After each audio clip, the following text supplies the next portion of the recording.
सुन लो बंदर, मैं किसी भी हाल में अपनी बेटी का विवाह तुमसे नहीं करूंगा। ये मेरा अंतिम निर्णय है। एक बंदर रोज राजा को मजबूर करता था कि वह अपनी बेटी की शादी उससे कर दे। जब राजा उस बंदर की अनोखी शर्त से हार गया तो मजबूरी में उसे अपनी बेटी की शादी एक बंदर से करनी पड़ी। बंदर बारात लेकर आया और राजकुमारी को साथ लेकर अपने घर ले गया। फिर बंदर राजकुमारी के कमरे में गया और वहां ऐसा कुछ किया कि राजकुमारी की चीख निकल गई। तो चलिए कहानी शुरू करते हैं। बहुत प्राचीन काल की बात है। एक छोटे से स्वतंत्र राज्य वैभवपुरी में एक वृद्ध विधवा रहती थी। उसका नाम था सुभद्रा। समय ने उसके चेहरे पर झुर्रियों की लकीरें खींच दी थीं। कंधे थोड़े झुक गए थे, पर आंखों में एक अदम्य जीवन ज्योति अभी भी टिमटिमा रही थी।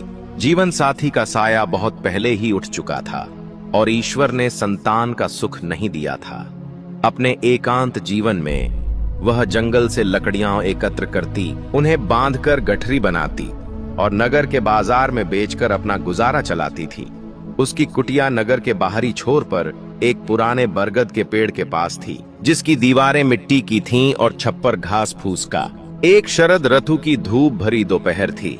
सुभद्रा हमेशा की तरह कालिदास वन में लकड़ियां चुन रही थी। सूरज की किरणें पेड़ों की घनी पत्तियों के बीच से छनकर जमीन पर नृत्य कर रही थीं।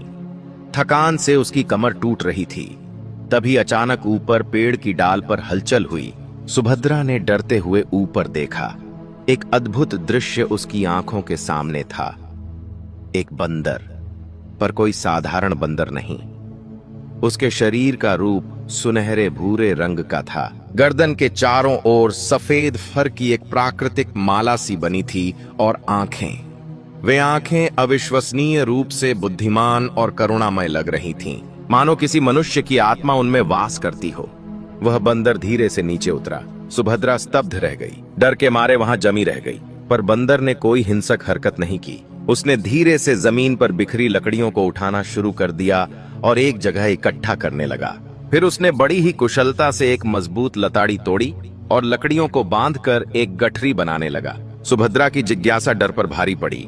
वह धीरे से पास गई। बंदर ने उसकी ओर देखा और अपनी आंखों में एक अजीब सी कोमलता लिए मुस्कुरा दिया, मानो कह रहा हो, डरो मत, मैं तुम्हारा मित्र हूँ। अवाक सुभद्रा बोल उठी, हे भगवान, तू कौन है? तू तो कोई साधारण जीव नहीं लगता।